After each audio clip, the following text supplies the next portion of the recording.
Hi everyone, welcome to the Prominent Academy. बच्चे, मेरा नाम है ममता और आज हम करने वाले हैं क्लास 8 का थर्ड चैप्टर अंडरस्टैंडिंग कोऑर्डिनेटर्स। तो इसमें सबसे पहले हम इसको समझते चलेंगे और साथ साथ में क्वेश्चन करते चलेंगे बच्चे।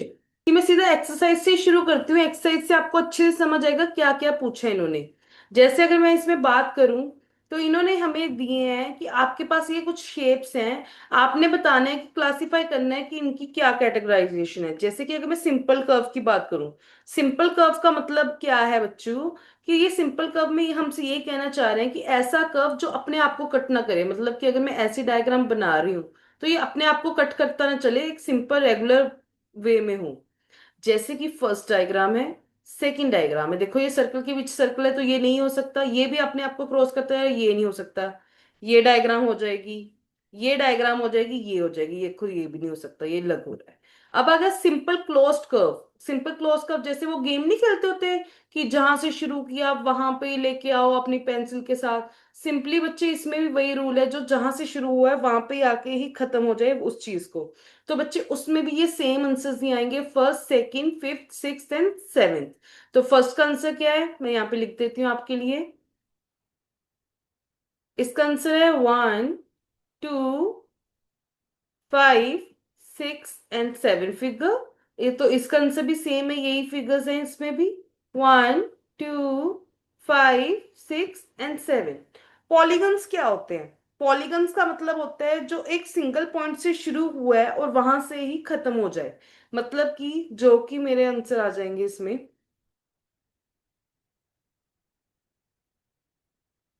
फर्स्ट एंड सेकंड बच्चे, ये एक रेगुलर पॉलीगन है। ये कंटिन्यूटी एक बार में ही शुरू होके एक बार में ही खत्म हो रहे हैं। बाकी सभी में पहले आप ऐसे करोगे फिर ऐसे। तो ये एक तरीके से पॉलीगन नहीं है। पॉलीगन्स में ये भी है, एक तो साइड्स होनी चाहिए, ये कर्व्स नहीं होने चाहिए। दूसरी बात, वो एक बार में ही कंप्लीट हो जाए, जैसे ये स्टार वगैरह ये नहीं हो सकते। तो इसका आंसर सिर्फ क्या आएगा, 1 एंड 2। आगे इन्होंने कहा convex polygon and concave polygon. Convex polygon बच्चे वो पॉलीगन होता है जिसमें जो अंदर वाले एंगल्स हैं ये सारे 180 से छोटे हों। मैं कह रही हूँ जो कन्वेक्स पॉलीगन है इसमें मेरे जितने भी एंगल्स है वो 180 से कम हो, जैसे कि 120 हो जाए, 176 हो जाए, बस 180 से कम होनी चाहिए। वही कनकेव में 180 से बड़ा एंगल होना चाहिए, जैसे कि 190 हो गया, 220 हो गया, ऐसे। तो आप इसमें देखो ये एंगल जो है हमेशा 180 से कम है। तो आपका इस क्वेश्चन का आंसर, जो फोर्थ वाले क्वेश्चन का आंसर है, वो है सेकंड। इसका आंसर है बच्चे सेकंड डायग्राम। और कनकेव में आएगी ये वाली। अगर ये वाला एंगल निकालो तो ये आपको पता लगेगा ये 180 से बड़ा है, तो इसमें आएगा 1। अब इन्होंने क्वेश्चन पूछा है व्हाट इज रेगुलर पॉलीगन। बच्चे मैं आपको चीज दिखाती हूँ। ये ऊपर आप डायग्राम्स देख रहे हो, ये रेगुलर पॉलीगन्स है। रेगुलर पॉलीगन्स उन्हें कहते हैं जिनकी सारी साइड्स इक्वल हो और वो हर साइड से भी इक्वल हो, हर एंगल भी इक्वल हो, तो उसे हम कहते हैं रेगुलर पॉलीगन। तो तो इसमें इन्होंने कहा है कि हमने फाइंड करना है ऐसा कौन सा रेगुलर पॉलीगन है जिसकी 3 साइड्स होती हैं। हाँ भाई, 3 साइड्स बना के देखो। 3 साइड्स किसकी होती है, ट्राइंगल की। तो इसका आंसर क्या है बेटू, ट्राइंगल। 4 साइड्स वाला कौन सा हुआ, क्वाड्रिलेटरल। क्वाड का मतलब ही 4 होता है, क्वाड्रिलेटरल। 6 साइड वाले को क्या कहते हैं हम, हेक्सागन। समझ आया बच्चा यहां तक? अब आगे चलते हैं, मैं इसको इरेज करके फिर आपको आगे लेके चलती हूँ।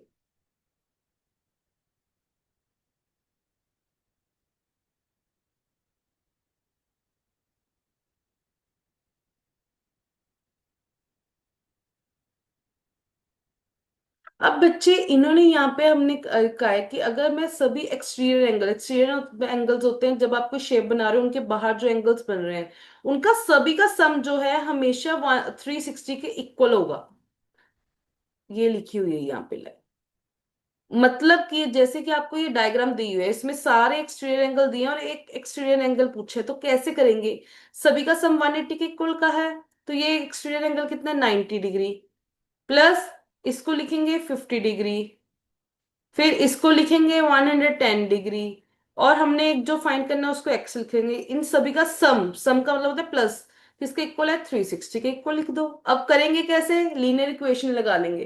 पहले इसको इसमें से प्लस किया तो 140 बना, 140 को इसमें ऐड किया तो 250 बना, साथ में एक्स यहाँ पे 360 डिग्री।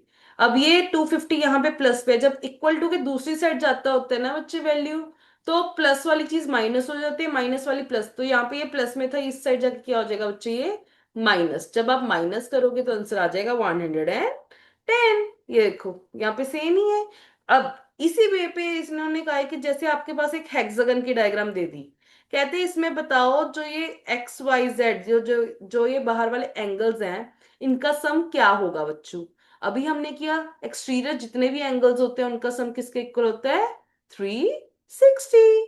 उसके बाद इन्होंने कहा है कि क्या अंदर वाले जो ये अपना एक्स वाई जेड जो जो ये सारे हैं, क्या ये सेम होंगे। हाँ जी। क्यों सेम होंगे बच्चे, जब मैंने आपको अभी बताया कि रेगुलर पॉलीगन क्या होता है, जिसकी सारी साइड्स इक्वल होती है, सारे एंगल्स इक्वल होते हैं। जब इसमें ऑलरेडी मेंशन है, ये जो लाइंस लगी हुई है ना, ये यही चीज को इंडिकेट कर रही है कि इसकी सारी साइड्स क्या है, इक्वल। जब सारी साइड्स इक्वल है बच्चों और उनके अंदर वाले सारे एंगल इक्वल है, सब कुछ इक्वल है, तो बाहर वाले एंगल भी क्या होंगे, इक्वल होंगे। ठीक है, ये समझ आई। अब इन्होंने कहा कि सारे एक्सटीरियर एंगल्स फाइंड करो। अब हमें ये पता है कि सारे एक्सटीरियर एंगल्स को मेजर करने के लिए पहले तो हेक्सागन में साइड्स कितनी होती हैं, हेक्सागन में साइड कितनी होती हैं, 6। और हमें ये पता है कि सभी जो इन सभी का एंगल का सम है वो कितना है, 360। अगर 6 साइड्स का सम 360 है तो वन साइड का कितना होगा, 360 डिवाइड बाय 6। इसमें से इसको कटिंग किया तो क्या आंसर आया, 60 डिग्री। तो इसका आंसर क्या आ गया, एक्सटीरियर एंगल। अगर एक एक्सटीरियर एंगल की बात करूंगी तो वो कितना होगा बच्चे, 60 डिग्री। अब इंटीरियर एंगल पूछा है। अब बच्चे अगर आप बात करो, जैसे ये वाला लगा लो, ये जो दो एंगल है ऐसे बने हुए हैं, ये पी एंगल है और ये क्या है, ए एंगल। अगर ये बात करो तो एक एक लाइन पे ही दोनों एंगल बने हुए हैं, तो लीनियर इक्वेशन हम लगा सकते हैं, ये लीनियर पेयर है। तो मैं कह सकती हूँ कि जो एंगल पी है प्लस एंगल ए है वो हमेशा 180 के इक्वल होता है। तो एंगल पी हमने अभी बाहर वाले जो एंगल्स हैं उनको फाइंड किया कि वो 60 डिग्री है सारे, तो यहाँ पे 60 डिग्री लगा दो। यहाँ पे एंगल ए, यहाँ पे 180 डिग्री। तो एंगल ए यहाँ पे ये 60 प्लस में दूसरी साइड जाके क्या हो जाएगा बच्चों, माइनस।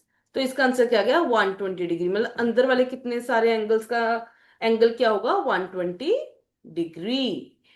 अब कहते हैं यही आप ऑक्टागन के साथ करके देखो, फिर 20 गन के साथ करके देखो, वो आप अपने आप करके देखो। मैंने आपको एक बेसिक समझा दिया है, देखो कि मेरे समझाने पे क्या आप उसको इम्प्लीमेंट कर पा रहे हो अपने आंसर राइटिंग में। ठीक है, चलो आगे चलते हैं।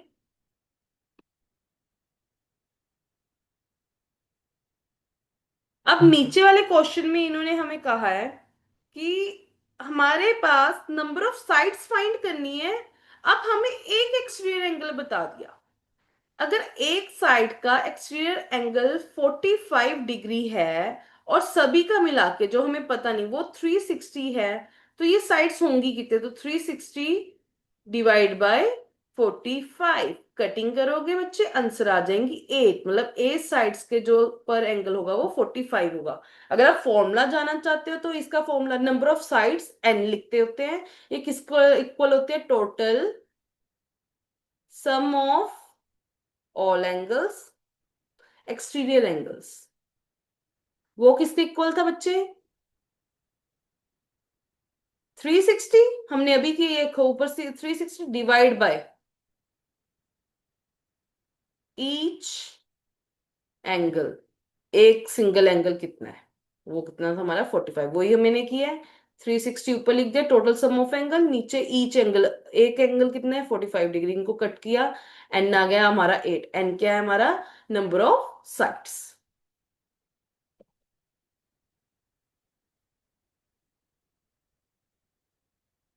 नेक्स्ट पेज पे चलते हैं।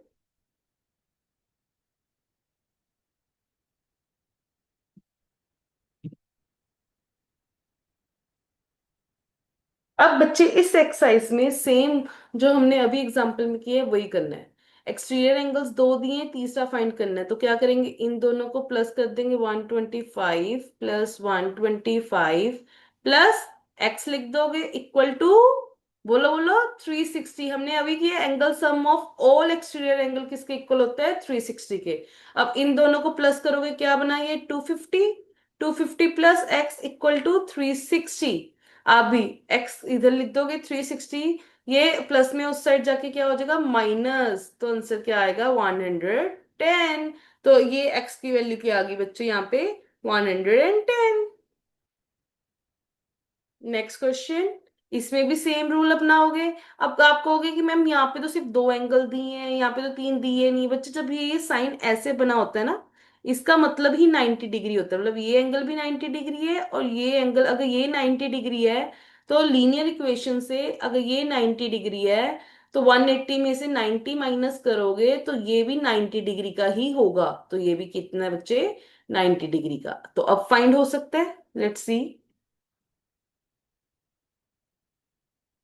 तो आप क्या करोगे इन सभी का? 60 प्लस 90, फिर 70 प्लस एक्स प्लस 90। इन सभी का सम किसके इक्वल है? 360 का। सभी को ऐड ऑन कर दो। इसमें इसको ऐड किया तो 150, 150 को इसके साथ किया तो बच्चे कितना आएगा? 220, 220 को इसके साथ किया तो कितना आ जाएगा बच्चे? ये हमारा 310। X equal to 360।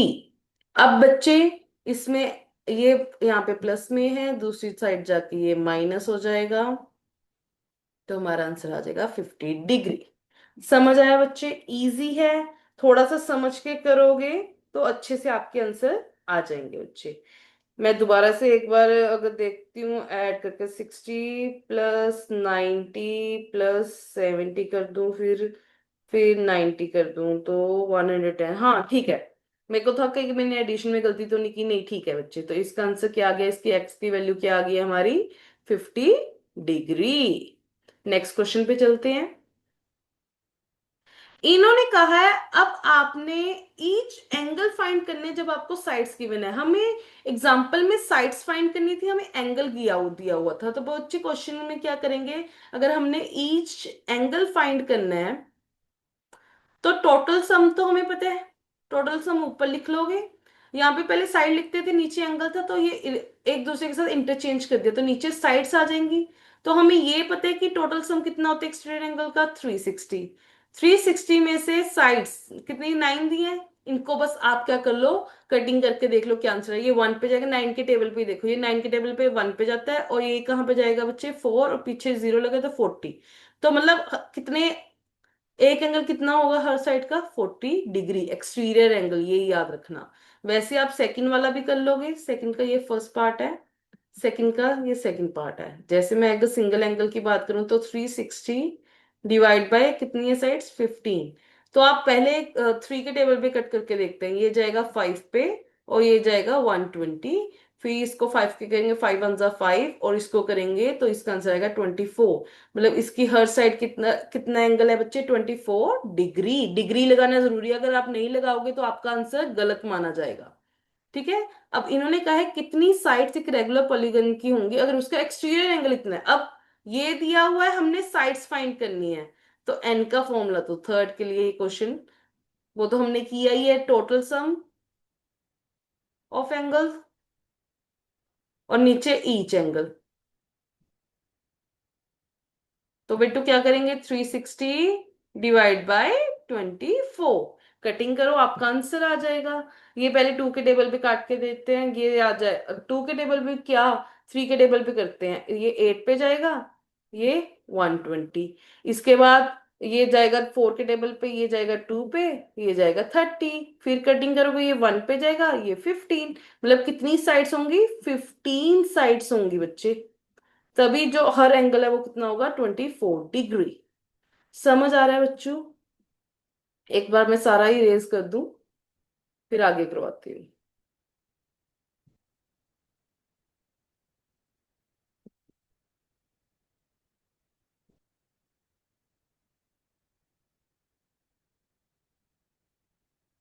बच्चे ये तो वही बात है, जितनी आप प्रैक्टिस करते चलोगे उतना आपके लिए इजी है, और जितना आप इसको मैसी करते जाओगे और प्रैक्टिस नहीं करोगे उतना आपके लिए डिफिकल्ट होता जाएगा बच्चे। ठीक है।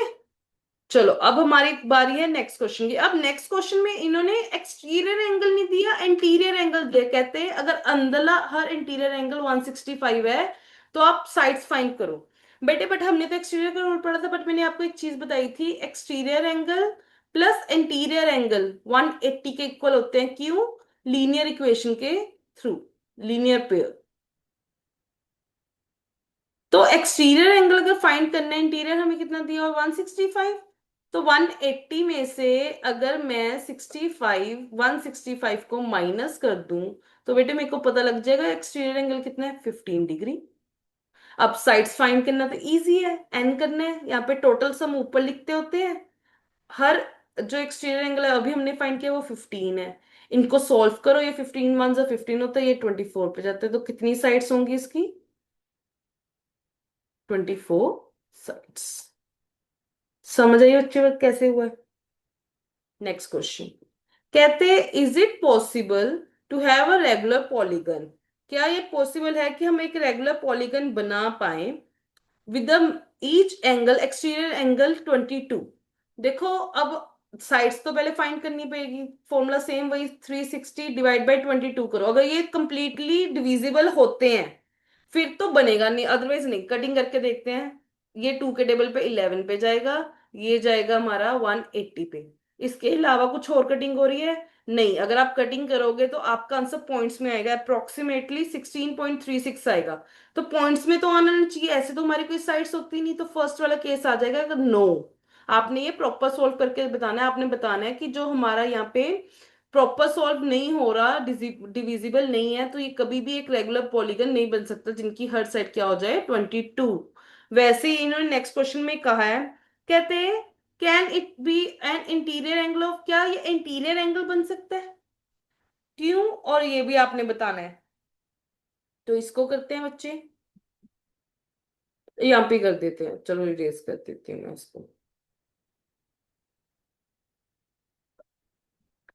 अगर मैं इसको इंटीरियर एंगल में 22 ले रही हूँ तो exterior plus interior equals to 180 होता है। इंटीरियर अब मैं इसको अगर ले लेती हूँ 22, तो एक्सटीरियर पहले फाइंड करेंगे तभी हमें पता लगेगा नंबर ऑफ साइड्स पॉसिबल होंगी कि नहीं। तो इसमें से इसको माइनस किया तो बच्चे क्या आंसर आ जाएगा? इसका आंसर आएगा 58 डिग्री। ठीक है, अब 58 डिग्री तो हमारा आंसर आ 158 डिग्री, सॉरी 158 डिग्री तो आ गया। अब सेम साइड्स निकालने के लिए 360 डिवाइड बाय 158, इसको मैं सेम 2 के टेबल पे पहले लेके जाऊंगी। ये जाएगा हमारा 79 पे और ये जाएगा हमारा 180 पे। इसके अलावा कुछ और कटिंग हो रही है? नहीं हो रही। तो बच्चे ये भी केस हमारा पॉसिबल नहीं है, क्योंकि आप कहोगे वो कंप्लीटली डिविजिबल नहीं है, तो ये कभी भी पॉसिबल नहीं है बच्चे। अब नेक्स्ट क्वेश्चन की बारी आई।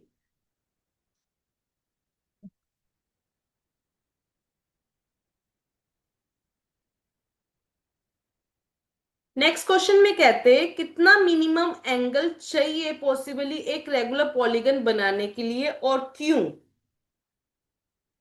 बच्चे मिनिमम एक पॉलीगन, सबसे छोटा पॉलीगन, एटलीस्ट 3 साइड्स तो होंगी तभी एक रेगुलर पॉलीगन बन सकता है। तो ट्राइंगल की कितनी साइड्स होती हैं? 3 साइड्स होती हैं, यस और नो?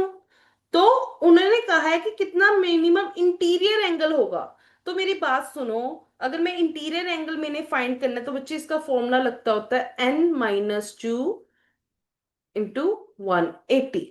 तो अगर मेरी 3 साइड्स हैं बच्चे और डिवाइड बाय एन नहीं होता है, तो अगर मेरी 3 साइड्स हैं तो 3-2 मल्टीप्लाई बाय 180 डिवाइड बाय 3। तो 1 × 180 रह गया अपॉन 3 रह गया, इसकी कटिंग करेंगे तो हमारा आंसर आ गया 60। मतलब इंटीरियर कितने एंगल होगा इसका पर? 60 डिग्री। समझ आया बच्चे? वैसे ही इन्होंने कहा, कहते मैक्सिमम, इसमें इंटीरियर पूछा था अंदर वाला, तो ये फॉर्मूला। तो इसने अब इस क्वेश्चन में पूछा एक्सटीरियर, तो बच्चे मैंने बताया था इंटीरियर जब फाइंड कर लिया तो एक्सटीरियर के लिए क्या फॉर्मूला आएंगे? एक्सटीरियर प्लस इंटीरियर किसके 180 के इक्वल होता है। क्यों? लीनियर पेयर है। और जब आपने इंटीरियर फाइंड कर ही लिया कि 60 डिग्री है, तो ये 60 डिग्री दूसरी साइड जाके क्या हो जाएगा बच्चों? माइनस हो जाएगा। तो आपका आंसर आ गया कि 120 होगा आपका मैक्सिमम एक्सटीरियर एंगल। ठीक है, आगे चलते हैं। आप पहले इसको मैं इरेज कर दूं।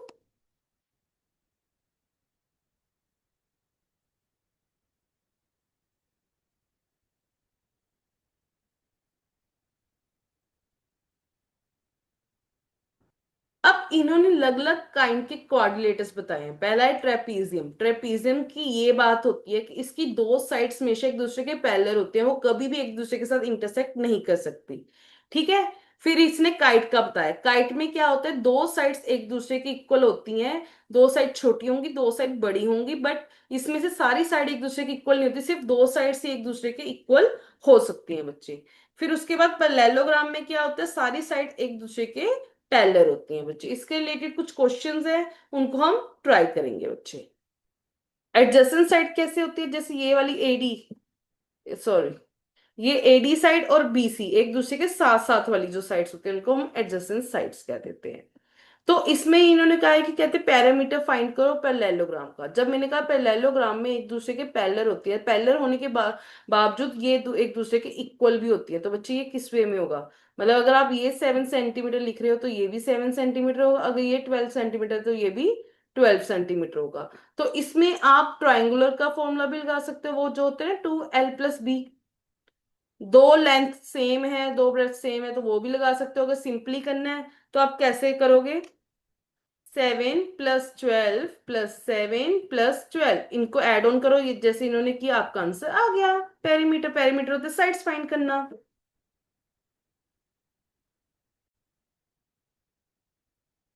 हाँ जी बच्चे, चलो आगे चलते हैं। अब एंगल्स ऑफ पैरेललोग्राम की बात आई है, क्वेश्चन के साथ समझाऊंगी। ऐसे तो फिर ऐसे लगेगा मैम क्या करवाई जा रहे हो, रुको तो सही। जैसे कि ये क्वेश्चन है बच्चे। अब इन्होंने कहा है कि हमारे पास ये डायग्राम है और हमने एक्स वाई जेड फाइंड करना है।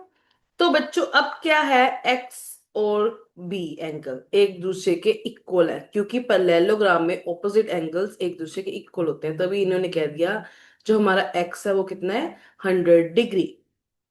फिर जब एक पैरेललोग्राम ऐसे बना हुआ है, अगर एक एंगल यहाँ पे है तो ये एंगल इसके भी इक्वल होता है। आपने ये वाले किए हुए हैं क्वेश्चन जिसमें ये साइड इस साइड के भी इक्वल होती है, कोरस्पॉन्डिंग एंगल्स। तो ये इस वे में ही बन रहे हैं, ये एंगल और ये एंगल, ये दो पैरेलल लाइंस है, इसमें से ये क्रॉस करवा लो, तो इसका एंगल भी क्या होगा, 100 डिग्री। समझ आया बच्चों। अब बची जेड की बात। तो y और z जो हैं, अगर ध्यान से देखो तो y हमने फाइंड कर लिया, ये एक लाइन पे दो एंगल्स बन रहे हैं, तो ये 180 के इक्वल हो गए। 180 में से 100 माइनस किया, ये निकला। क्यों, क्योंकि ये लीनियर पे थे। समझ आई बच्चे बात। मतलब कि आप कहोगे angle y plus angle z equals to 180 degree, क्योंकि ये लीनियर पेयर है। एंगल y जो हमने अभी फाइंड किया 100 डिग्री, z आप फाइंड कर लोगे, यहाँ पे 180 है, ये 100 प्लस में है, दूसरी साइड किया तो माइनस हो जाएगा मैम, माइनस किया तो आंसर आ गया 80 डिग्री। Next question. नाम तो देखो कैसे कैसे लिखे हुए हैं, इसका नाम बेस्ट, इसका नाम रिंग। अच्छा, साइड्स को नाम दिया हुआ बेसिकली। तो बच्चे इसमें भी इन्होंने क्या कहा, कहते हैं हमें आर एंगल दिया हुआ है, बाकी के एंगल आपने फाइंड करने हैं। तो अभी हमने एक रूल सीखा कि ऑपोजिट एंगल हमेशा इक्वल होते हैं। अगर ये 70 है तो ये भी कितना होगा बच्चों, 70 डिग्री। फाइंड हो गया, इजी वन। आगे, आर और और आई एंगल एक दूसरे के बच्चे जो एंगल है, ये एक दूसरे के सप्लीमेंट्री है। सप्लीमेंट्री है तो इनका सम जो होगा वो 180 के इक्वल होगा। एंगल आर प्लस एंगल आई 180 के इक्वल होते हैं। तो 70 प्लस आई 180, 70 उस साइड जाके माइनस हो गया बच्चों। तो हमारा आई का आंसर क्या आ गया, 110 डिग्री। देखो यही किया हुआ है इन्होंने। अब आई जी के बिल्कुल ऑपोजिट है, तो अगर ये 110 डिग्री है तो ये भी कितना हुआ, 110 डिग्री। इजी। आगे चलते हैं। साथ साथ में करके देखो बिट्टू, तभी बनेगी स्पीड। अब आगे इन्होंने कहा है, कहते कि हमारे पास एक पैरेललोग्राम है, आपको साइड दी हुई है ओ ई, ये कितनी है 4, और जो एच एल है वो 5 मोर है इसके। तो हम करते हैं बिट्टू, हमें क्या दिया हुआ है, ये ओ ई, मैंने बच्चे पैरेललोग्राम की जो डायगोनल्स की साइड्स होती हैं वो इक्वल होती है। अगर ये 4 है तो ये भी कितना होगा बच्चे 4, 4 + 4 कितना हो गया 8। तो उन्होंने कहा कि जो ये साइड से है जो एच एल है वो 5 टाइम्स 5 ज्यादा है। तो अगर ये 8 है इसका मैं 5 ऐड कर दो, तो एच एल साइड जो टोटल है वो 13 है। अब उन्होंने हमसे पूछा क्या है, ओ एच पूछा है। उन्होंने हमसे पूछा क्या है, हमें ये चीज हमने फाइंड की। हमने कह दिया कि ये पूरी कितनी है 8। उसके बाद उन्होंने कहा कि जो एक्चुअल पूरी है वो 5 ज्यादा है, 5 मोर देन, मतलब 5 ऐड कर दो, इसमें 13 है। बट हमसे पूरी नहीं पूछी, इसका सिर्फ ओ एच पार्ट पूछा है, सिर्फ ये वाला पार्ट पूछा है। तो इसका हाफ ही होगा, इसको हाफ कर दो, क्या बना 6.5। देखो ये किया है इसने, आ गया आंसर। So easy.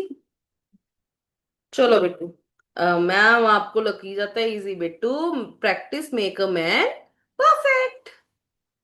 अब इस एक्सरसाइज में हमें क्या दिया है, कहते एडी किसके इक्वल होगा, पैरेलल साइड से इक्वल होती है एडी, अपनी पैरेलल साइड के इक्वल होगा। तो क्या आएगा यहाँ पे सी बी या फिर बी सी, जो भी लिख लो वो आपकी मर्जी है। ओ सी, अगर ये है, अभी हमने इसमें किया था, ये अपने डायगोनल जो साइड है उसको बाइसेक्ट करती है, तो ये साइड इसके इक्वल होगी, तो ये इसका आंसर क्या आएगा ओ ए। आगे इन्होंने एंगल दिया है D A D C B. अब बच्चों को ना ये समझ नहीं आता कि मैम ये एंगल कैसे बना है। जैसे अगर मैं बात करूं एंगल डी सी बी, मतलब बीच में जो एंगल आएगा वो सी का आएगा। ये बीच में जो एंगल की बात की होगी वो सी की होगी, और एक कॉर्नर पे डी बना होगा, एक कॉर्नर पे बी। मतलब अगर मैं यहाँ पे बात करूँ, ये एक कॉर्नर, पहले तो सी सेंटर पॉइंट हो गया, इसके एक कॉर्नर पे डी है, एक कॉर्नर पे पी, तो ये इस एंगल की बात कर रहे हैं, ये पूरे एंगल की बात कर रहे हैं बच्चे। तो मैं एक्स्ट्रा इरेज कर दूं। हाँ, तो ये किसके इक्वल होगा, हमने अभी किया ऑपोजिट एंगल्स इक्वल होते हैं, तो ये इसके इक्वल होगा।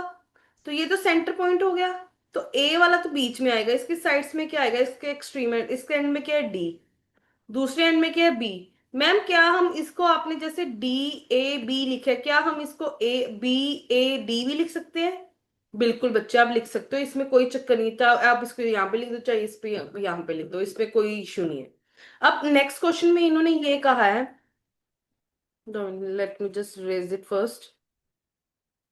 कहते हैं जो हमारा एंगल है D A B, D A B, okay, ये पूरा एंगल की बात की है इन्होंने। और C D A, C D A adjacent angle हो गए, तो इनका सम किसके इक्वल होता है बेटे 180 डिग्री, जैसे कि हमने पीछे आर और आई का किया था ना, क्योंकि वो एडजस्टेंट एंगल्स थे। तो वही केस इसमें लगा। Next question. वाह भी वाह, ये है मजेदार क्वेश्चन, चलो करते हैं। इन्होंने कहा कि आपने एक्स वाई जेड फाइंड करना है। अगर ये 100 है तो इसके ऑपोजिट वाला भी कितना होगा 100। आप कहोगे ma'am angle Y equals to angle B equals to 100 degree. Reason, opposite. बच्चे ये ब्रैकेट वाली चीज लिखनी होती है, इसके मार्क्स मिलते हैं ऑपोजिट एंगल्स। फिर ये एडजेसेंट एंगल्स का अभी हमने सम देखा, वो 180 के इक्वल होता है, तो मैं लिख सकती हूँ y plus angle z equals to 180 degree. क्यों, एडजेसेंट एंगल्स। तो एंगल y कितना आया है हमारा 100 प्लस z, मैं यहाँ पे इसकी वैल्यू फिल की है, बाकी सारा एज इट इज लिख दिया। ये देखो, अब z की वैल्यू फाइंड करनी है, यहाँ पे प्लस में दूसरी साइड जाके क्या हो जाएगा माइनस, कितना आ गया बच्चे 80 डिग्री। मतलब ये एंगल कितना आ गया हमारा 80 डिग्री। तो इसके ऑपोजिट क्या है सी, मतलब कि हमारा एंगल एक्स। आप कहोगे जेड एंगल जो है वो एक्स के इक्वल है और 80 डिग्री होगा, क्यों, ऑपोजिट एंगल। So easy. मतलब इसके ऑपोजिट ये था तो ये 100 बन गया, फिर आपने एडजस्टेंट से इसको फाइंड किया, इसके ऑपोजिट ये है तो तीनों एंगल फाइंड हो गए। अब इसमें भी सेम रूल अपना दो, इन दोनों का सम, एडजस्टेंट साइड का सम 180 के इक्वल होता है।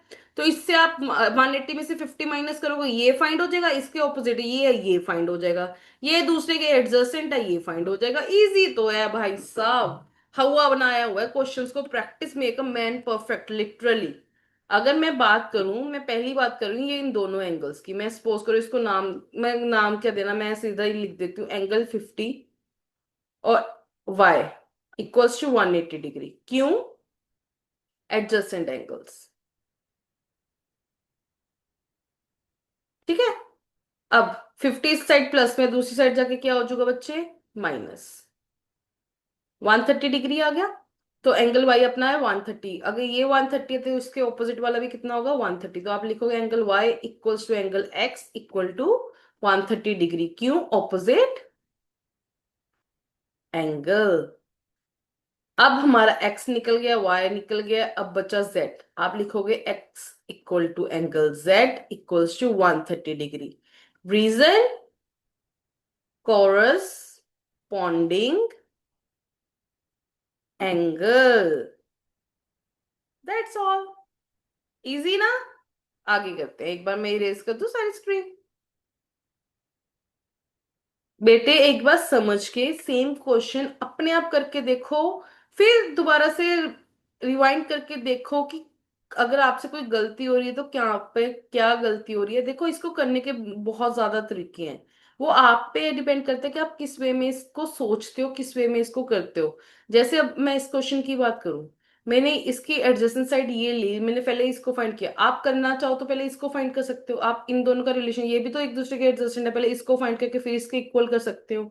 ये आपकी मर्जी है कि आप कैसे चलाना चाहते हो। जैसे इसमें मैंने पहले इसको वाइट को फाइंड किया है, पहले मैं एडजेसेंट साइड इसको ऐड कर सकती थी, फिर जो आंसर आना था वो कह रही थी इसके इक्वल है, फिर इन दोनों को फिर कर सकती थी। वो आपकी मर्जी है, वो कैसे चलाओगे। आपको बेसिक रूल्स पता नहीं, हम सिर्फ दो रूल्स ही फॉलो कर रहे हैं। एक तो ऑपोजिट एंगल वाले कि ऑपोजिट एंगल हमेशा इक्वल होते हैं, एक एडजस्टेंट वाले हमेशा 180 के इक्वल होते हैं। मैंने कहा हम सिर्फ दो रूल कर रहे हैं।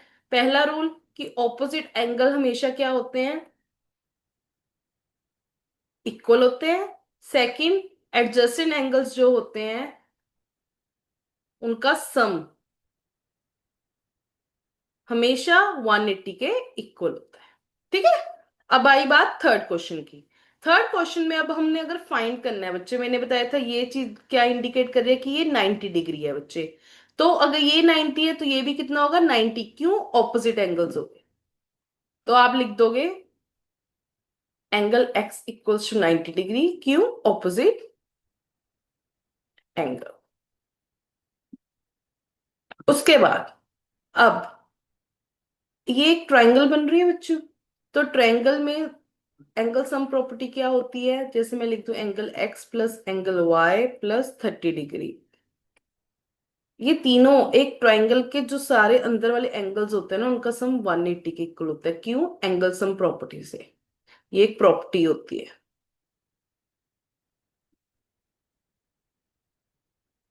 तो एंगल एक्स अभी हमने फाइंड किया 90 डिग्री है, वाई मैम हमने फाइंड करना है 30 डिग्री, हमें दिया हुआ है 180। अब इनको दोनों को ऐड करेंगे तो 120 बना, प्लस वाई, बाकी सारा एज इट इज लिख दिया। अब वाई के साथ ये प्लस में है, दूसरी साइड जाके क्या हो जाएगा? माइनस। जब माइनस करोगे तो आंसर आ गया 60 डिग्री। तो हमारा यहां से वाई निकल गया। अब बची बात नीचे।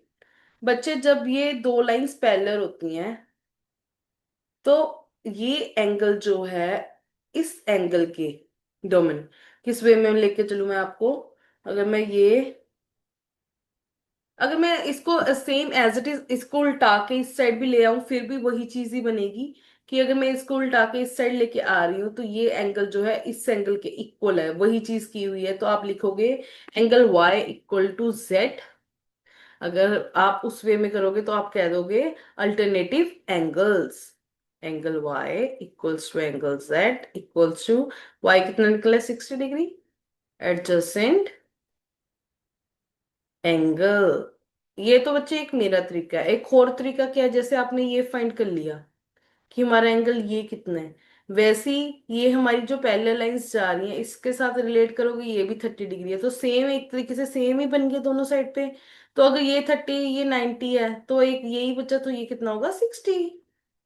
तो आप वो रूल भी फॉलो कर सकते थे। अब नेक्स्ट क्वेश्चन, इसमें भी ये इसके ऑपोजिट y है, तो y इक्वल्स टू 80 डिग्री। ये वाला क्वेश्चन कर रही हूं मैं फोर्थ। क्यों ऑपोजिट? ये मैंने थर्ड क्वेश्चन किया है, ये फोर्थ क्वेश्चन है। ऑपोजिट एंगल, ठीक है।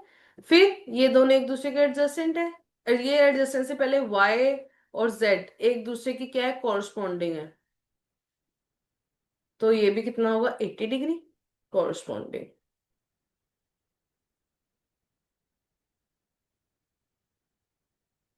और एक्स वाई एक दूसरे के क्या है, एडजेसेंट। तो मैं x plus y equals to 180, क्यों एडजस्टेड एंगल्स है।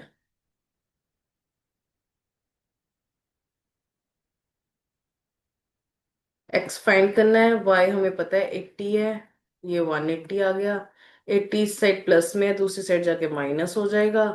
माइनस किया तो 100 डिग्री आंसर आ गया। अब भाई इस क्वेश्चन की बारी, सेम इसमें ये एंगल वाई के इक्वल होगा। पहले मेरे को इरेज करने दो इस साइड को।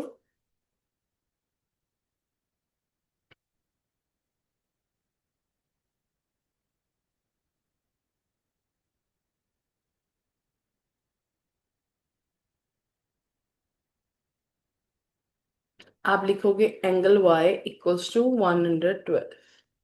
क्यों ऑपोजिट एंगल्स। मैं क्वेश्चन कर रही हूँ, क्वेश्चन नंबर 5। फिर आप कहोगे कि यहाँ पे देखो एंगल सम प्रॉपर्टी लगा दोगे, ये एक ट्राइंगल है, एक ट्राइंगल है। तो यहाँ पे angle y plus angle x plus 40 degree इसके इक्वल आ जाएगा बच्चे 180 डिग्री के। क्यों? ट्राइंगल की ये रूल है, एंगल सम प्रॉपर्टी है ये।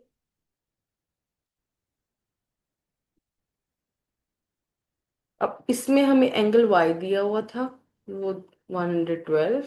एक्स हमें फाइंड करना है, ये 40 डिग्री दिया हुआ है, इक्वल टू 180 डिग्री। इन दोनों को ऐड करोगे तो आ जाएगा ये आंसर आपका 152 डिग्री। 180।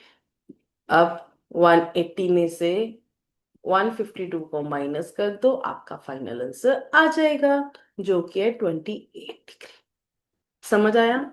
और ये एक दूसरे के क्या है, अल्टरनेटिव।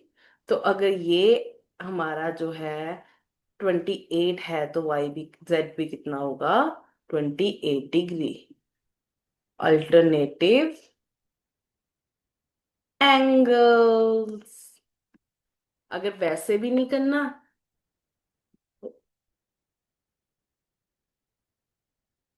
अगर आप ऐसे भी नहीं करना चाह रहे, तो बच्चे आपको एक चीज बता दे, तो ये कंप्लीट एंगल फाइंड किया आपने। ये कंप्लीट एंगल कितने का बनना था, ये 20, सॉरी, ये नीचे वाला जो एंगल है इसको मैं इसके इक्वल करना था।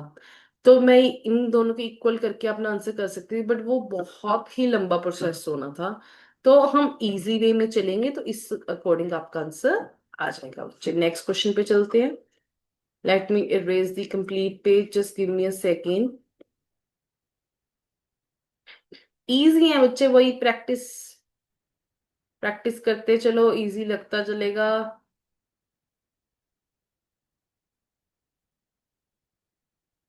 अब इन्होंने कहा कि कहते एक क्वाड्रिलेटर है, क्या उसमें बी और डी कभी 180 के इक्वल हो सकते हैं?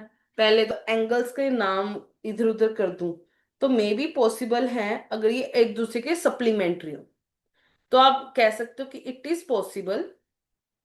3 का फर्स्ट का आंसर है, तो आप कहोगे इट इज पॉसिबल। कंडीशन क्या होनी चाहिए? Condition is they should be adjacent angles. आप उनको एडजस्टेड एंगल्स बनाओ तो वो बना सकते हैं। अगर इस डायग्राम के अकॉर्डिंग करोगे तो फिर तो हो नहीं सकता।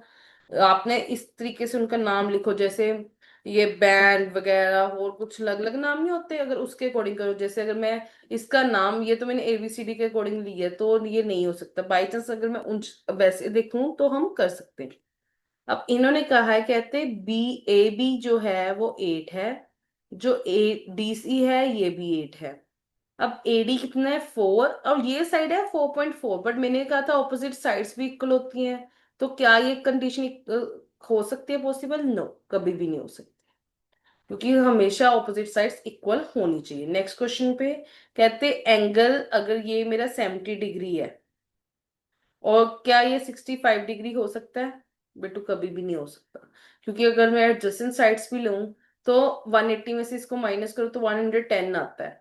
तो इसमें या तो सारे दो एंगल 110 बनेंगे और दो एंगल हमेशा 70 डिग्री बनेंगे, तो 65 तो कभी पॉसिबल हो नहीं सकता। तो इसका आंसर भी क्या है? नो। ये वाली कंडीशन यस थी, अगर मैं कहती हूँ कि इसमें मैं एडजेसेंट एंगल्स ले रही हूँ।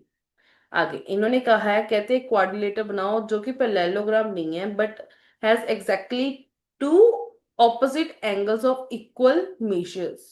बच्चे आप इसमें कुछ भी बना सकते हो, जैसे आप एक एंगल दो, मतलब काइट शेप की बना लो, काइट ला लो। काइट में वो एक दूसरे के पैरेलल तो नहीं होते, इसमें क्या करो आप, दो एंगल, मतलब ये दो साइड इसके इक्वल है, ये साइड इसके इक्वल है। आप इस वे में ले लो कि दो एंगल जो हैं एक दूसरे के, सपोज करो मैं ले लूं यहाँ पे ए बी सी डी, ये वाला एंगल आप सपोज करो इसको 80 ले लो, तो ये भी 80 हो जाएगा, क्योंकि इनके ऑपोजिट से एंगल सेम होने चाहिए। आप डायग्राम डी के साथ कर सकते हो, ये 110 डिग्री कर लो, क्योंकि वो सॉरी 100 डिग्री, क्योंकि जो एंगल्स हैं उनका सम 180 के इक्वल होना चाहिए। 80 में से 80 माइनस किया तो 10 100 आया। तो मतलब जो आप दो एंगल या 100 डिग्री के बना लो, दो 80 80 के बना दो, एक काइट बन जाएगी बच्चे। तो वो डायग्राम इसमें पॉसिबल है। अब आई फिफ्थ क्वेश्चन की बारी। कहते हैं measure of two adjacent sides, कहते हैं दो साइड्स की जो वैल्यू है, तो वो रेशियो में, जब बच्चे चीज रेशियो में दी होती है ना, पहले तो उसको लेट कर लेते हैं, let the adjacent angles.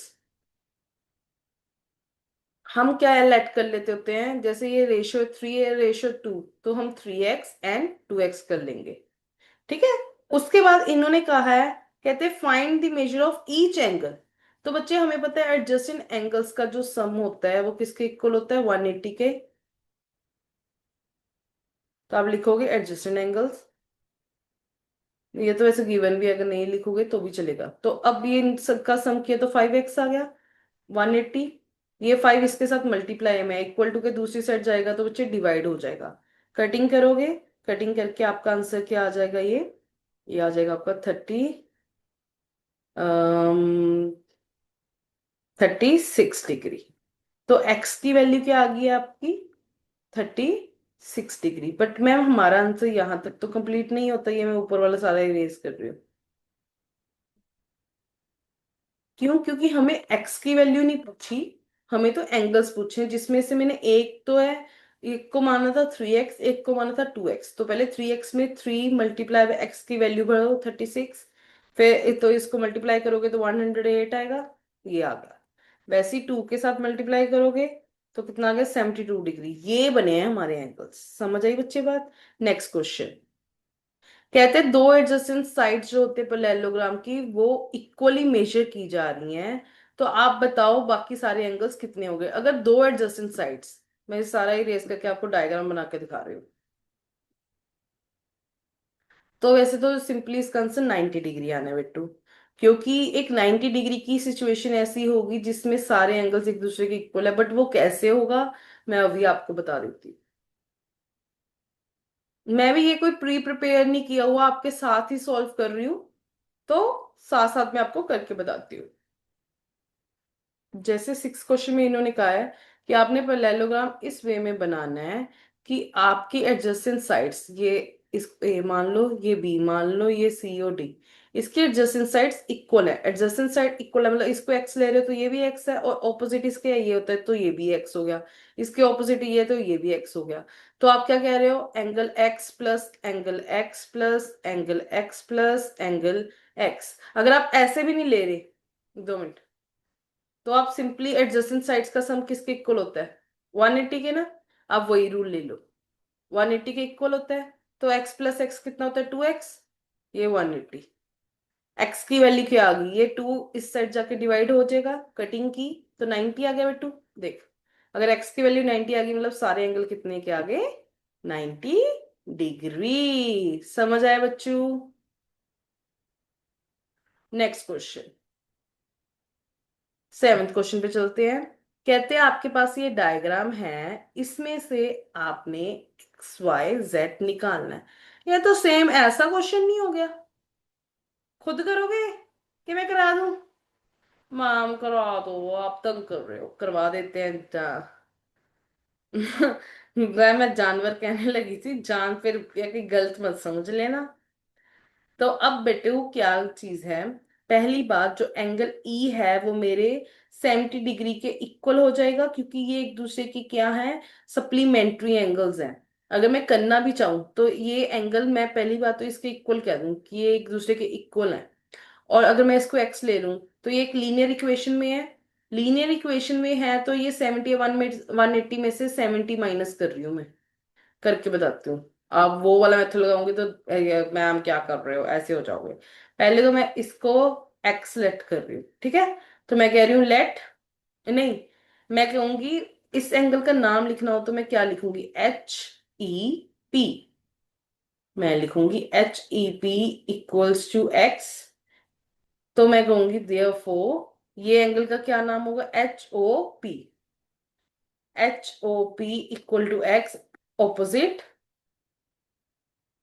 Angle, ठीक है।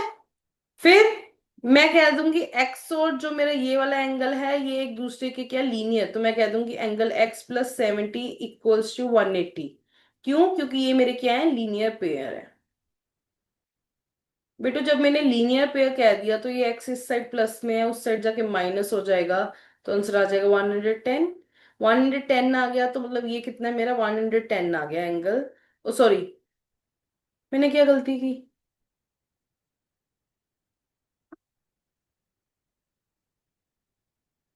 नहीं नहीं, मैंने कोई गलती नहीं की, मेरे को लगा मैंने कोई गलती कर दी। अब नेक्स्ट चीज, जब मेरे ऑपोजिट एंगल्स आ गए तो मेरे ये एडजेसेंट के इक्वल होगा बच्चे। तो अब एडजेसेंट के इक्वल नहीं, एडजेसेंट का सम के इक्वल होगा। जैसे कि मैं एक बात करूं, HEHP, EHO, बच्चे थक गई हूँ तो आंसर बोल गलत बोल रही, HOP, HOP equals to 180 degree. क्यों मैम? एडजस्टेड एंगल्स हैं।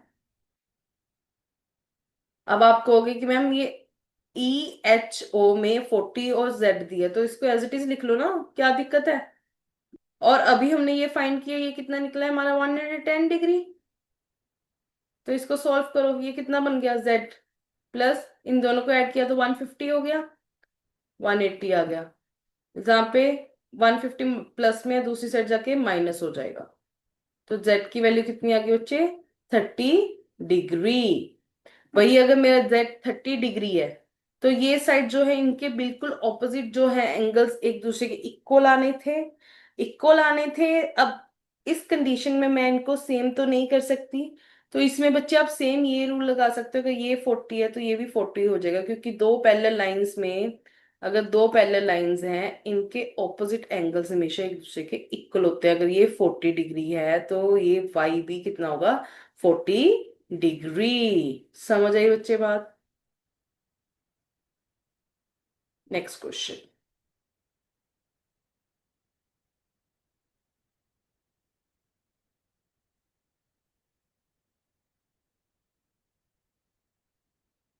अब नेक्स्ट क्वेश्चन में इन्होंने ये गन दिया है, गन की शेप में गन्स वंस, इनको फाइंड करना है। ये इजी है, सबसे इजी है, yes, I am telling you. करते हैं, पहले एक बार मैं क्लियर आउट करती हूँ इसको। ये लास्ट वाला, ये 9th क्वेश्चन तो मैंने बहुत बार बच्चों के पेपर में भी आते हुए देखा है। आते तो और भी हैं, जैसे ये वाला क्वेश्चन हो गया, ये वाला हो गया, ये वाला क्वेश्चन, ये वाला क्वेश्चन बहुत आया है कहीं कि ये, मेरे को 10 साल से ऊपर हो गए बच्चों को पढ़ाते हो, तो ये कुछ कॉमन क्वेश्चन है जो आते रहते हैं बच्चों के पेपर में।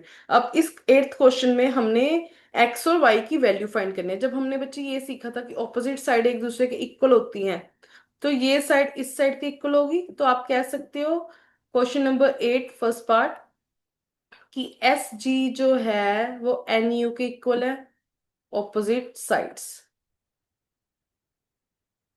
तो आप कह सकते हो जो एस जी है वो कितना मेरा 3x और ये कितना मेरा 18। अब 3 इसके साथ मल्टीप्लाई में दूसरी साइड जाके क्या हो जाएगा, डिवाइड। ये 3 के टेबल में 1 नंबर पे 6 पे, तो x की वैल्यू क्या आ गई बच्चे, 6 निकल आई। अब y की निकालनी है। तो आप कहोगे एस एन, जो ये वाली साइड है एस एन है, इक्वल टू जी यू। क्यों, ऑपोजिट साइड्स। एस एन की वैल्यू क्या है, 26 और इसकी वैल्यू क्या है, 3y-1। अब देखो यहाँ पे -1 है, जब दूसरी साइड जाएगा तो वो माइनस किस में कन्वर्ट हो जाएगा, प्लस में। तो 26 + 1 इक्वल टू 3y। बाकी सब चीजों को वैसे ही रहने दो, जो चीज मूव होती है बस उसको इस साइड ले। तो ये क्या बन गया, 27 इक्वल टू 3y। ये 3 इसमें मल्टीप्लाई में दूसरी साइड जाके क्या हो जाएगा बच्चे, डिवाइड हो जाएगा। ये 1 पे जाता है मैम, ये 9 पे जाता है, तो मेरी y की वैल्यू क्या आ गई, 9। निकल आया फर्स्ट का आंसर। अब इसके सेकंड पार्ट का आंसर। इसमें मैंने आपको बताया था कि डायगोनल बाइसेक्ट करते हैं, तो ये साइड इसके इक्वल होगी और ये साइड इसके इक्वल होगी। सेम वही रूल अपनाएंगे, बस इसमें आप इस पॉइंट को ओ मान लो पहले तो आप पहले केस ये वाला लोगे, एस ओ ओ यू के इक्वल है, एस ओ ओ यू के इक्वल है। ये सेकंड पार्ट कर रही हूं मैं। तो एस ओ की वैल्यू आपको होगी मैम 20 है, तो ओ यू की वैल्यू कितनी है, y + 7। अब 7 यहाँ पे प्लस में है, दूसरी साइड जाके क्या हो जाएगा बच्चे, माइनस। माइनस करोगे तो क्या आएगा, 13। मतलब y की वैल्यू क्या आ गई बच्चों, 13। ठीक है। अब इसके सेकंड पार्ट में ये आर ओ ओ एन के इक्वल है, आर ओ ओ एन के इक्वल है। आर ओ की क्या वैल्यू है, 16 और ओ एन की क्या वैल्यू है, x + y। अभी हमने y फाइंड की है बच्चे, यहाँ पे 16 आ जाएगा, y की क्या वैल्यू है, 13। यहाँ पे लगा दोगे 13, यहाँ पे प्लस में दूसरी साइड जाके क्या हो जाएगा बच्चे, माइनस। माइनस करोगे क्या आंसर आ गया, 3। तो x की वैल्यू क्या आ गई बच्चों, 3। मतलब y की वैल्यू थी मेरी 13। मैं ये अच्छे से लिख देती हूँ, फिर कहीं कहो कि मैम आपका आंसर नहीं आ रहा, गलत है वगैरह वगैरह। ये क्या आएगा, 13। ठीक है। और x की वैल्यू 3। अब आई क्वेश्चन 9 की बारी।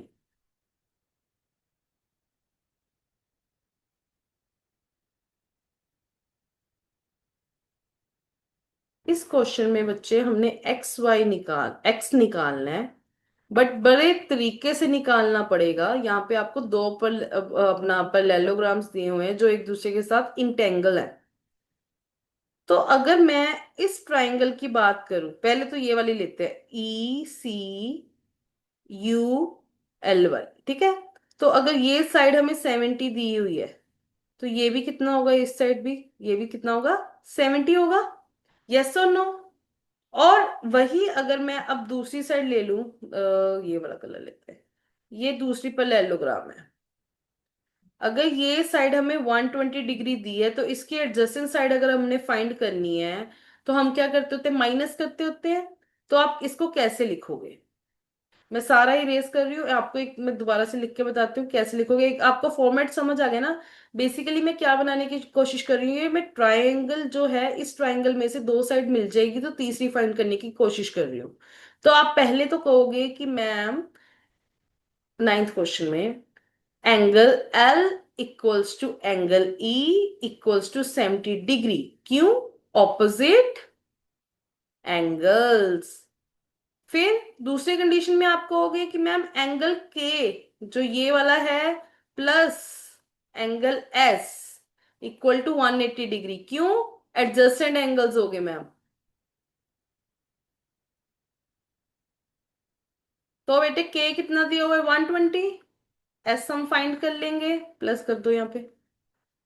एस यहाँ पे प्लस 120, यहाँ पे प्लस में है, दूसरी साइड जाके क्या हो जाएगा, माइनस हो जाएगा। तो एस की वैल्यू क्या आ गई बच्चे, 60 डिग्री। तो अगर मैं ये ट्राइंगल छोटी सी बना ही लूं यहाँ पे, ये एंगल एक्स फाइंड करना है, ई और एस। ई की वैल्यू क्या आई है बच्चे, अभी हमने ये 70 डिग्री, और एस की वैल्यू क्या आई है हमारी, 60। ट्राइंगल के सभी एंगल्स, इसको मैं एंगल ओ ले लेती हूँ। मैं कहूंगी angle O plus angle E plus angle S equals to 180 degree. क्यों, एंगल सम प्रॉपर्टी। तो एंगल ओ जब फाइंड करना है, एंगल ई कितना है 70 डिग्री, ये कितना है 60 डिग्री, इक्वल्स टू 180। अब बच्चे इन दोनों को प्लस करूंगी तो 130 बनेगा, इक्वल्स टू 180। एंगल ओ यहाँ पे रख दूंगी, ये यहाँ पे प्लस में दूसरी साइड जाके माइनस हो जाएगा बच्चे। तो एंगल ओ कितना निकला है बच्चे 50 डिग्री। समझ आया बच्चे? इजी, बहुत इजी ना। चलो,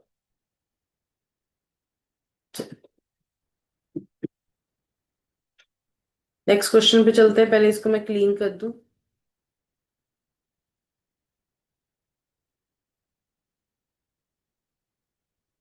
अब ट्रेपीजियम दी हुई है, हमने इसकी बताना है कि which of its two sides are parallel. हमने ये बताना है कि कौन सी इनकी दो साइड पैरेलल है बच्चे। जिनके एडजेसेंट साइड्स का सम बच्चे 180 होते हैं ना, जैसे इन दोनों के अगर सम करोगे 180 है, तो मतलब इसके साथ मिलती हुई ये वाली और ये वाली लाइन जो है एक दूसरे के पैरेलल होगी बच्चे। समझ आई? आप कहोगे angle M plus angle L equals to 180 degree. आप कह सॉरी, इसको अभी 180 नहीं लिखना, इसको प्लस करोगे तो आप लिख दोगे 100 प्लस 80, कितना बन गया बच्चे 180। Hence they are adjacent angles of trapezium, therefore NM parallel to KL। अब यहाँ पे देखो, अगर ये 120 है तो इसके एडजेसेंट वाली जो है वो कितनी निकलेगी बच्चे? 180 में से माइनस करो, कितना आएगा 180 माइनस ये करोगे तो कितना आ गया 60। तो ये साइड किसके पैरेलल होगी? इसके। तो इसका आंसर आएगा A B parallel to C D. अब यहाँ पे 90 डिग्री है, ये 180 है, तो 90 और 130, 130 प्लस 90 क्या बनाएंगे? ये 210 बनाएंगे, सॉरी 220 बनाएंगे। तो ये तो नहीं हो सकती एडजेसेंट साइड। तो बेसिकली इससे पता लग रहा है ये एक दूसरे के एडजेसेंट नहीं है, ये इसके एडजेसेंट होगा। अगर ये 130 है तो ये कितना होगा पक्का बच्चे? ये होगा हमारा 180 में से माइनस करो 50, और इसके एडजस्टमेंट करूं तो ये 90 डिग्री। तो इससे पता लग रहा है कि ये दूसरे के एडजस्टमेंट है, तो ये लाइन के पैरेलल है। तो आप लिखोगे कि एसपी जो है वो आर क्यू के पैरेलल है। नेक्स्ट क्वेश्चन, इजी ना। अगर आपने सिर्फ साइड्स पे देखना है कि साइड जो एंगल्स है उनका सम 180 होना चाहिए, 180 है तो उनके जो साइड वाली जो लाइन जा रही है, जैसे ये 180 है तो ये साइड पे जो मतलब इनके बीच में कॉमनली जो ये लाइन है इसको नहीं कंसीडर करोगे। जो साइड से इनके बीच में को मतलब बीच वाली लाइन को जो टच करते हुए साइड वाली लाइन है, उनको ही आप कहोगे कि वो क्या है? इनके पैरेलल लाइंस। नेक्स्ट क्वेश्चन, कहते हैं कि आपको फिगर दी गई है 3 पॉइंट ये वाली। अच्छा, ये सिर्फ इस क्वेश्चन का आंसर था। मैंने तीनों को ही करवा दिया, चलो कोई बात नहीं, अच्छी बात है। हमने हमें अभी फाइंड किया था ए बी पहले टू डी सी, इन्होंने भी यही दी है। इन्होंने क्या एंगल सी फाइंड करो, वो भी मैंने अभी अभी आपको बाद में बता दिया था कि एडजेसेंट साइड का सम क्या होता है? 180 के इक्वल होता है। वही रूल इन्होंने अपना दिया। मैंने एक क्वेश्चन समझाने के बीच में दो क्वेश्चन साथ में करवा दिए। आप लिख दोगे एडजेसेंट एंगल्स होते हैं मैम, एंगल बी जो है वो 120 है plus angle C equals to 180। तो ये 120 यहाँ पे प्लस में है, दूसरी साइड जाके माइनस हो जाएगा, तो एंगल सी की वैल्यू आ गई 60 डिग्री। हो गया हमारा 11th क्वेश्चन। ठीक है, अब आई 12th क्वेश्चन की बारी। मैंने इस क्वेश्चन को भी उसी वे में ही समझा दिया। चलो, ये तो देखो अंडरस्टैंडिंग, अगर आपको अच्छे से समझ आ गया तो आप पहले खुद ट्राई करो, करने के बाद अब मैं ट्राई कर रही हूँ, देखो कि क्या आपका मैच करे कि नहीं। तो इन्होंने कहा कि ये लाइन जो है इसके पैरेलल है, तो मतलब ये एंगल इसके एडजेसेंट होगा, ना कि ये इसके होगा, क्योंकि सेम साइड पे जो बनते हैं एक पैरेलल लाइन के, वो एंगल पैरेलल नहीं होते। जो उसके ऑपोजिट साइड पे होते हैं वो पैरेलल होते हैं बच्चे। तो आप कहोगे angle P plus angle Q equals to 180 degree, adjacent angles. फिर एंगल पी हमें पता नहीं है, क्यू हमें पता है कितना है, 130। तो 130 यहाँ पे प्लस में है, दूसरी साइड जाके माइनस हो जाएगा। तो आंसर आ जाएगा बच्चों 50 डिग्री। वैसे ही अगर हमने एंगल एस फाइंड करना है, सेम वही रूल, अगर ये 90 है तो इस साइड को भी सेम आप ऐसे ही लिखोगे, angle S plus angle R equals to 180 degree. क्यों? Adjacent angles, sorry, adjacent angles. Angle S हमने फाइंड करना है, आर हमारा 90 डिग्री है, इक्वल टू 180 डिग्री। ये 90 में प्लस में है, उस दूसरी साइड जाके माइनस हो जाएगा, तो आंसर आएगा 90 डिग्री। हाँ जी, तो हमें इस क्वेश्चन में रेक्टेंगल दिया है और हमें फाइंड करना है इसकी एक्स की वैल्यू। रेक्टेंगल का ये रूल होता है कि इसके जो डायगोनल्स होते हैं ना वो इक्वल होते हैं। हाफ ऑफ डायगोनल दिए हैं, तो अगर हाफ ये इक्वल है तो ये इसके भी इक्वल होगा, ये इसके भी इक्वल है। तो मैं लिख सकती हूँ 3x+1 इक्वल्स टू 2x+4। अब वेरिएबल टर्म्स एक साइड ले जाओ, यहाँ पे 3x ऑलरेडी था, इसको एज इट इज ले, 2x यहाँ पे प्लस में था, इस साइड आके माइनस में हो जाएगा, इक्वल टू। यहाँ पे नॉन वेरिएबल टर्म क्या थी, 4, एज इट इज लिख दो। ये +1 इक्वल टू के दूसरी साइड जाएगा तो -1। ये 3x-2x कितना बचा, x, क्योंकि 1x बचा तो 1 साथ में लिखना जरूरी नहीं है। 4 - 1 कितना होता है, 3, तो x की वैल्यू क्या आ गई, 3। देखो यही है। चलो आगे करते हैं। क्वेश्चन आंसर्स करते जाएंगे, आपको रूल ऑटोमेटिकली समझ आ जाएंगे। जैसे आपको यहाँ पे स्क्वायर का, रोम्बस का, बहुत चीजों का रूल दिया है बच्चे। अगर उसको एक एक को रटते चलोगे तो ऐसे नहीं होगा। जितने क्वेश्चन प्रैक्टिस करोगे उतना ही ज्यादा जल्दी आपको आंसर्स आएंगे। रटते चलोगे तो ऐसे लगेगा कि यार इसका रूल क्या है, उसका रूल क्या है, फिर मिक्स मैच बहुत ज्यादा होता है बच्चों का। तो आप अगर वो चीज को अवॉइड करना चाहते हो तो क्वेश्चन आंसर्स की प्रैक्टिस ज्यादा करो, एक्स्ट्रा बुक्स परचेज कर लो, अरिहंत की होगी, और जितनी भी बेस्ट बुक्स है वो सारी परचेज करके उनके क्वेश्चन मैक्सिमम प्रैक्टिस करो। यही चीज आपके लिए बेनिफिशियल है। तो अब अगर मैं इस एक्सरसाइज की बात करूं, इसमें ट्रू फॉल्स टाइप के क्वेश्चन है। कहते हैं क्या सारे रेक्टेंगल क्या स्क्वेयर्स होते हैं। आप ना ये जो पीछे वाली चीज है इसको मान लो एक बड़ा वाला बॉक्स होता है। उसमें ये देखते होते कि जो आगे वाली चीज है क्या उसमें फिट हो सकती है। स्क्वेयर्स की सारी साइड्स क्या होती हैं, इक्वल होती हैं। बट रेक्टेंगल की सारी साइड्स इक्वल नहीं होती। एक इक्वल वाली चीज के बीच में एक बड़ी सी स्लैब क्या इसके बीच में आ जाएगी, नहीं आएगी। तो फर्स्ट वाला क्या होगा, फॉल्स। अब दूसरे वाले में, अब क्या सारे रोम्बस जो है वो पैरेललोग्राम में आ सकते हैं। कहते हैं जो रोम्बस होते हैं ना, आपको पता है उसकी जो ऑपोजिट पेयर्स होते हैं वो पैरेलल भी होते हैं, वो इक्वल भी होते हैं, और पैरेललोग्राम के भी सेम होते हैं। तो क्या सारे रोम्बस पैरेललोग्राम में आ सकते हैं? हाँ जी आ सकते हैं, तो इसका आंसर हो गया ट्रू। आगे इन्होंने क्या सारे स्क्वायर्स रोम्बस और रेक्टेंगल बन सकते हैं? बिल्कुल, क्योंकि एक रेक्टेंगुलर बॉक्स ले लो, उसके बीच में आप एक स्क्वायर डाल रहे हो, वही रोम्बस, रोम्बस की भी सारी साइड्स इक्वल होती हैं, तो ये हो ही सकता है। तो ये क्या आ गया आंसर, ट्रू। कहते क्या सारे स्क्वेयर्स हमारे पैरेललोग्राम होते हैं? कहते जो हमारे स्क्वेयर्स है वो सारे पैरेललोग्राम नहीं होते। क्यों? क्योंकि अगर मैं पैरेललोग्राम की बात करूं उसकी साइड्स इक्वल नहीं है। यहाँ पे मैं इतना ही बड़ा मैं स्क्वायर ले लूं तो इसकी साइड सेम है, इसकी पैरेलल साइड्स हैं और नॉन दो पैरेलल साइड्स हैं। ये नहीं पता साइड में अट जाए तो ये फिट नहीं हो सकता, तो इसका आंसर आ जाएगा फॉल्स। कहते अब क्या सारी काइट्स रोम्बस हो सकते? कभी नहीं हो सकती, क्योंकि रोम्बस की सारी साइड्स इक्वल होती हैं, इसकी सिर्फ दो साइड्स इक्वल होती हैं, तो ये हो ही नहीं सकता। अब कहते हैं कि नेक्स्ट क्वेश्चन में क्या सारी रोम्बस काइट्स हो सकती हैं? हो सकती हैं। क्यों? क्योंकि इसकी सारी साइड्स इक्वल है और काइट की सिर्फ दो साइड इक्वल है। तो एक तरीके से ये मान लो ये काइट है, इसमें इसी लेंथ की मैं अगर एक रोम्बस बाढ़ दूंगी तो इसके बीच में आ सकती है ना बच्चे, क्योंकि इसके दो साइड्स ऑलरेडी इक्वल है, उसी साइड की रोम्बस की और आ जाएगी, तो इसके बीच में आ ही सकता है। तो ये वाली सिचुएशन क्या है, पॉसिबल है, तो इसका आंसर आ गया ट्रू। आगे कहते कहते क्या सारे पैरेललोग्राम ट्रेपीजियम हो सकते हैं? बिल्कुल। ट्रेपीजियम में क्या होता है, दो साइड पैरेलल होते हैं, इसमें भी सेम यही होता है, तो ये पॉसिबल है। आगे कहते हैं क्या सारे स्क्वेयर्स ट्रेपीजियम हो सकते हैं? बिल्कुल हो सकते हैं। एक ट्रेपीजियम ले लिया हमने, ट्रेपीजियम कैसा होता है, ऐसा होता है। सपोज करो एक स्क्वायर ले लिया ये साइड का, इतने ही लेंथ का ही यहाँ पे इसके बीच में फिट हो रहा है ना, तो ये सिचुएशन पॉसिबल है, तो इसका आंसर आ गया ट्रू। अब देखो इजी हो गया, सही बताओ। ऐसे फिटिंग करके देख लो कि क्या उसमें फिट हो सकती है वो चीज, हो गया। पीछे वाला एक बड़ा बॉक्स, आगे वाला एक छोटा बॉक्स, क्या उसमें वो बढ़ सकता है, इस वे में करना है। अब कहते हैं आइडेंटिफाई ऑल दी कोऑर्डिनेटर्स जिनकी फोर साइड्स है और इक्वल लेंथ की होती है। Second question. तो बच्चे यहाँ पे मैं आपको बताऊं, इसमें ए पार्ट का जो आंसर है रोम्बस भी हो सकता है कि रोम्बस की सारी साइड्स इक्वल होती है, यस और नो। और स्क्वायर की सारी साइड्स इक्वल होती हैं।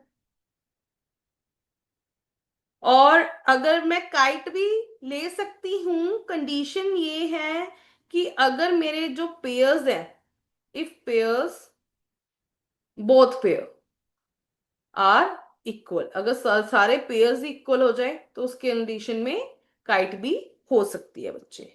बट मोस्ट ऑब्वियस जो आंसर आएगा वो आपका रोम्बस एंड स्क्वायर आएगा। Next question. इन्होंने कहा है कि फोर राइट एंगल्स वाला हो, जिसमें फोर राइट एंगल्स बने। बच्चे एक रेक्टेंगल है, रेक्टेंगल में हमेशा जो एंगल्स बनते हैं वो 90 डिग्री होते हैं। और उसके अलावा एक स्क्वायर होता है जिसके सारे जो एंगल्स होते हैं वो 90 डिग्री के इक्वल होते हैं। तो इसका आंसर ये है, ठीक है।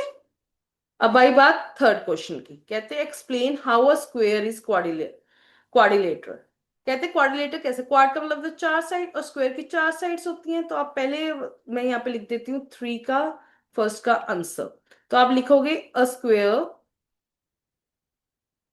Has four sides, so it is a quadrilateral.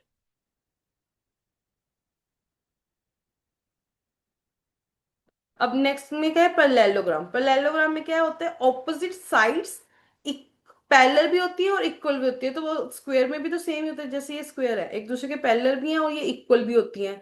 तो ये चीज भी आप कहोगे। मैं लिख देती हूँ यहाँ पे, opposite sides are equal and parallel. Third, rhombus. एक स्क्वायर को रोम्बस कैसे कहोगे, हमें पता है रोम्बस की सारी साइड्स इक्वल होती है, वैसे ही हमारे जो स्क्वायर होते हैं उसकी सारी साइड्स इक्वल होती है, ऑल साइड्स आर इक्वल। और स्क्वायर के जो रोम्बस के ऑपोजिट एंगल्स होते हैं वो सेम होते हैं ना, स्क्वायर के भी सारे इक्वल ही होते हैं, तो ऑपोजिट भी तो इक्वल ही होंगे, तो वो वाली कंडीशन भी लिख सकते हो, ऑपोजिट एंगल्स आर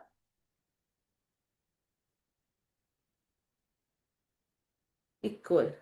मैम हमें क्या सारे रूल्स लर्न करने होंगे बच्चे, आप क्वेश्चन प्रैक्टिस करो, उसमें ऑटोमेटिकली आपको रूल्स पता लग जाएंगे। वैसे मैं इस वीडियो के एंड में अभी समझाऊंगी कि सभी की क्या क्या क्वालिटीज है। एक स्क्वायर रेक्टेंगल हो सकता है कैसे, एक्सप्लेन करो। अब हमें पता है कि स्क्वायर के भी सारे एंगल, हमने किया था ना कि 90 डिग्री के एंगल जो है रेक्टेंगल में भी बनते हैं स्क्वायर के, तो एक तो यही हो गया all angles are, all angles 90 degree.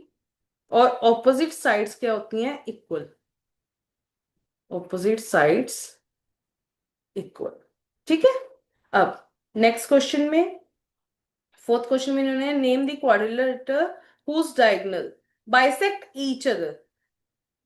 वाह भी वाह, अभी हमने किया था कि बाइसेक्ट कर रहे थे, ये जैसे ये वाला हो गया, पीछे क्वेश्चंस किए थे तो उससे ही पता लगे किन किन किन के बाइसेक्ट करते हैं। बाइसेक्ट का मतलब क्या है, जब एक दूसरे को कट करते हैं तो ये साइड कट करके एक दूसरे को इक्वल पार्ट्स में डिवाइड करते हैं, मतलब अगर ये 5 है तो ये भी 5 है, अगर ये 6 है तो ये साइड भी 6 होगी, इस वे में। तो let me just raise it.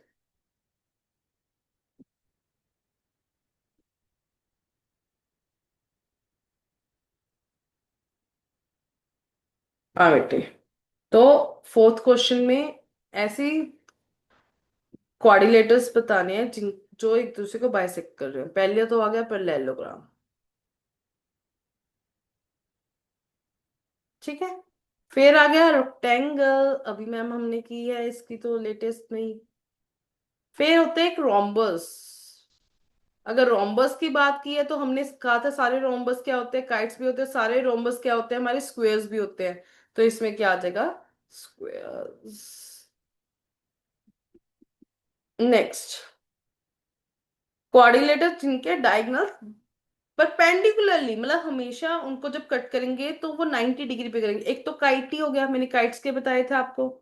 एक स्क्वायर हो गया, जब उनके साइड्स एंगल भी सारे 90 डिग्री हैं तो डायगोनल वाले भी 90 डिग्री होते हैं। एक रोम्बस। ठीक है। नेक्स्ट आ गया आर इक्वल, जिनके डायगोनल हमेशा इक्वल होंगे। रेक्टेंगल के बच्चे, रेक्टेंगल के हमेशा इक्वल होंगे, स्क्वायर के हमेशा इक्वल होंगे, ट्रेपीजियम के हमेशा इक्वल होंगे। समझ आई बात? नेक्स्ट क्वेश्चन, कहते आप एक्सप्लेन करो कि कैसे एक रेक्टेंगल कन्वेक्स कोऑर्डिनेटर होता है। कन्वेक्स कोऑर्डिनेटर का मतलब क्या होता है? कन्वेक्स का मैंने आपको बताया था कि सारे इंटीरियर एंगल 180 से कम होते हैं। तो हमने रेक्टेंगल का भी किया कि इसके सारे एंगल 90 डिग्री होते हैं, तो 180 से तो कम ही है। तो इसका आंसर लिखेंगे फिफ्थ का, पहला, कि ऑल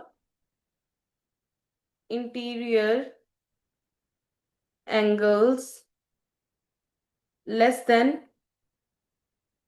180 डिग्री। दूसरा पॉइंट, जो डायगोनल्स हैं वो कंप्लीटली इनसाइड लाई करते हैं।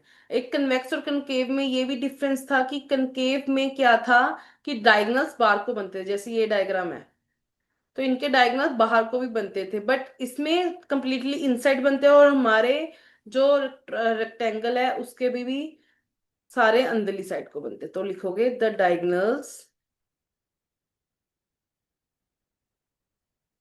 लाई completely inside the shape। समझ आई बच्चे बात? अब बच्चा लास्ट क्वेश्चन। इस क्वेश्चन में कैसे करेंगे मैं आपको ये बता देती हूँ।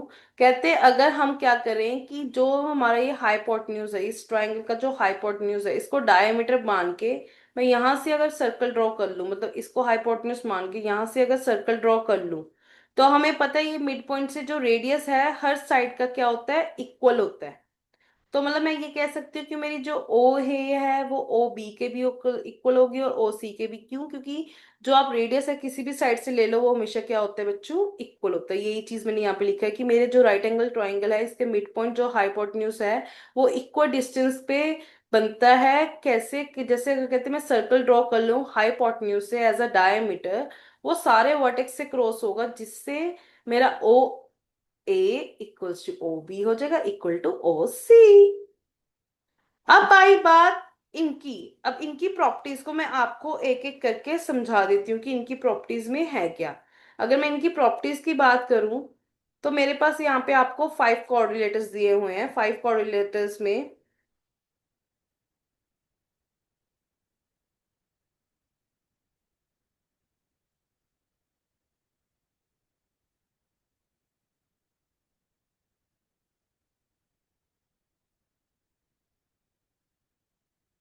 जैसे कि अगर मैं बात करूं पैरेललोग्राम की, इन्होंने कहा कि जो ऑपोजिट साइड्स होते हैं, मतलब ये साइड में, 2 हाईलाइटेड पेन ले लो, जो ये साइड है ये इसके इक्वल होगी, ये साइड जो है इसके इक्वल होगी। फिर इन्होंने कहा ऑपोजिट एंगल्स भी इक्वल होते हैं, मतलब ये एंगल इसके इक्वल होगा, और अगर मैं ये वाला एंगल ले लूं तो ये इसके इक्वल होगा। फिर इन्होंने क्या डायगोनल बाइसेक्ट करते हैं। बाइसेक्ट का मतलब क्या है कि जब ये लाइन एक दूसरे को कट करते हैं तो ये एक दूसरे को इक्वली जो है वो कट करते हैं, ये चीज। फिर आई रोम्बस की बारी। कहते हैं इसमें भी सारी प्रॉपर्टीज यही होती है कि साइड सारी जो है एक दूसरे ऑपोजिट साइड इक्वल होते हैं, एंगल सारे इक्वल होते हैं, डायगोनल सारे इक्वल। बस इसमें एक और चीज है एड ऑन कि जब ये डायगोनल कट करते हैं तो ये 90 डिग्री पे करेंगे। इसमें कंपलसरी नहीं है पैरेललोग्राम में ये 90 डिग्री पे कट करे, बट इसमें कंपल्सरी है कि ये सारे एक दूसरे को 90 डिग्री पे कट करेंगे ही करेंगे। फिर आई बारी बच्चे रेक्टेंगल की। कहते हैं इसमें भी सारी प्रॉपर्टीज जो है पैरेललोग्राम जैसी हैं, बस इसके जो सारे एंगल्स होंगे वो सारे के सारे 90 डिग्री होंगे। इनमें ये कंपल्सरी नहीं है कि ये सारे एडजस्टेंट एंगल्स जो है वो 90 डिग्री हो। और इसमें कहते हैं जो डायगोनल्स हैं हमेशा एक दूसरे के इक्वल होगा, मतलब ये डायगोनल इस डायगोनल के कंप्लीटली इक्वल होगा। फिर कहते हैं स्क्वेयर्स। स्क्वेयर्स में भी सारी प्रॉपर्टीज पैरेललोग्राम जैसी हैं और रोम्बस जैसी हैं और ट्राइंगल जैसी, मतलब तीनों को मिला के हमारा एक स्क्वेयर बन सकता है बच्चे। फिर आगे मैं बात करूँ काइट्स की मैंने बताया था ये जो दो साइड्स होती हैं एक दूसरे के इक्वल होती है, ये वाली साइड जो है इसके इक्वल होती है। फिर जो डायगोनल्स होते हैं ना वो हमेशा परपेंडिकुलर होते हैं, मतलब ये भी क्या बनाएंगे 90 डिग्री। हमने पढ़ा था रोम्बस के भी 90 डिग्री बनाते हैं, इनके भी 90 डिग्री बनाते हैं। कहते हैं अब अगर आप डायग्राम लो इसमें जो डायगोनल्स है वो बाइसेक्ट भी करते हैं, मतलब ये साइड इसके इक्वल होगी, ये साइड इसके इक्वल होगी। इसके अलावा इन्होंने एक चीज और कही है, कहते हैं अगर आप फिगर में देखो जो एंगल बी है वो एंगल डी के इक्वल है, बट जो एंगल ए है वो एंगल सी के इक्वल कभी नहीं होगा। ये चीज इसमें एक्सेप्शनल है बच्चे। तो इसी से हमारा ये जो चैप्टर है कंप्लीट हो चुका है। Thank you for watching. अगर बच्चे आपको अच्छा लगा आप मेरे को बता सकते हैं, आपका कोई डाउट है कमेंट सेक्शन में पूछ सकते हैं। Thank you so much.